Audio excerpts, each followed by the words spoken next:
అమ్మమ్మ గారు. సీత, స్వర్ణం డబ్బు తీసుకుని వచ్చిందా? వచ్చింది అమ్మమ్మ గారు. అది చాలా మారిపోయింది. ఇప్పటిదాకా అరోరా వాసంతిలతో ఒకటే గొడవ. నా తరఫున నిలబడింది. వాళ్ళనే నాన్న మాటలు అందింది. అలాగా? మొత్తానికి స్వర్ణం మారింది అంటావు? చాలా మారిపోయింది అమ్మమ్మ గారు. వాడు నువ్వు తెలివైన అమాయకులే. అదేంటమ్మమ్మ గారు?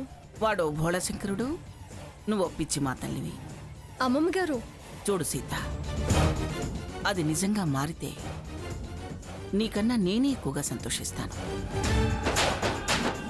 మనమంతగా అన్ని రకాలుగా చెప్పినా తలకెక్కించుకుంది సడన్ గా ఏ కారణం లేకుండా అది మారింది అంటే దాని వెనక ఏదో పెద్ద పథకం ఉందని నా అనుమానం. నిజమా? అవును, నా మనసు అదంతా అబద్ధమని హెచ్చరిస్తూనే ఉంది. అది అసలు పార్లర్కి ఎందుకు వచ్చిందంటావు? దానికన్నా ముందుగా తోలుబొమ్మలు ఎందుకు వచ్చుంటారంటావు? అది అసలు ఎందుకంత డబ్బు కట్టడానికి ముందుకొచ్చిందంటావు? ఇవన్నీ ప్రశ్నించుకోవాల్సిన ప్రశ్నలు కాబట్టి తేలిగ్గా నమ్మేయడం కాదు, కాస్త తెలివిగా కన్నేసి కనిపెట్టాల్సిన విషయాలు. అది నమ్మిస్తే మనం మోసపోకూడదు, దాంతో నమ్మినట్టే ఉండాలి. జాగ్రత్తగా దాన్ని గమనించు సీత. అలాగే అమ్మమ్మ గారు. జాగ్రత్త. ఏమాత్రం అది పసిగట్టినా జాగ్రత్త పడుతుంది, సరేనా? సరే అమ్మమ్మ గారు.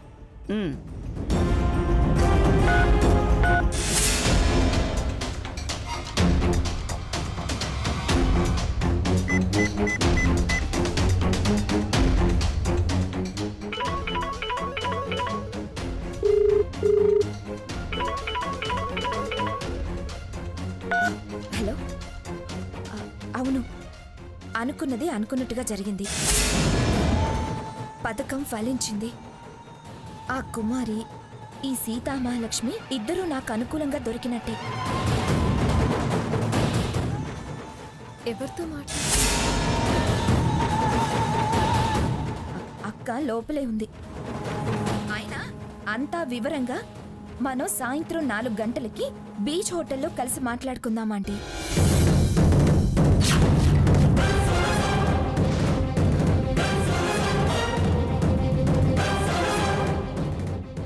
స్వర్ణ, అక్క, గేట్ బయట దాకా తన్ని తరిమేశానక్క ఆ రాక్షసుల్ని. ఓ మంచి పని చేసావే. అవును, అసలు నువ్వు ఈ పార్లర్కి ఎందుకు వచ్చావే? ఏం లేదక్క, ఇట్నుంచే వెళ్తుంటే నిన్ను చూద్దామని వచ్చాను. నీకు నన్ను చూడాలని అనిపించడం నా బతుకు నిలబెట్టిందే. చాలా థ్యాంక్స్ స్వర్ణ. అమ్మా, అలాంటి వాళ్ళది నిజమైన ప్రేమ కాదు, అది వ్యామోహం. ఎగ్జాక్ట్లీ చిన్నత్త, నిజంగా ప్రేమించుకున్న వాళ్ళు అలా చేయరు. ఎంత మనసు విరిగిపోతే కన్న కూతుర్ని పట్టుకొని మా దృష్టిలో చచ్చిపోయా ఉంటుందా తల్లి? అది సరే అమ్మా, తన కూతురుతో తన మాట అనేటప్పుడు ఆమె మాటల్లో వ్యథ, కళ్ళల్లో బాధ గమనించావమ్మా? పెద్దబాబుకు బర్త్డే విషెస్ చెప్పు కూడా వెళ్ళాం కదా. ఊరికే ఎలా కాలిపోతుంది? మంట పెడితేనో పడితేనో తగలబడుతుంది.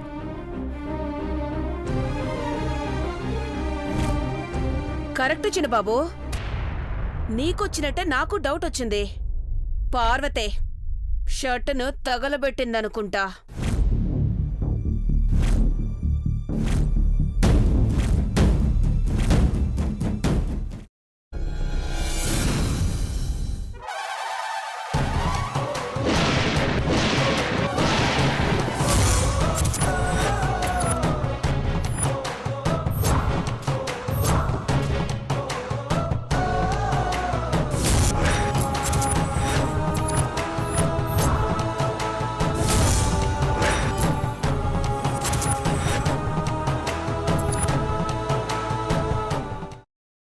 తర్వాత పొట్టు తీసేసి చాప్ చేసి పక్కన పెట్టుకోవాలి.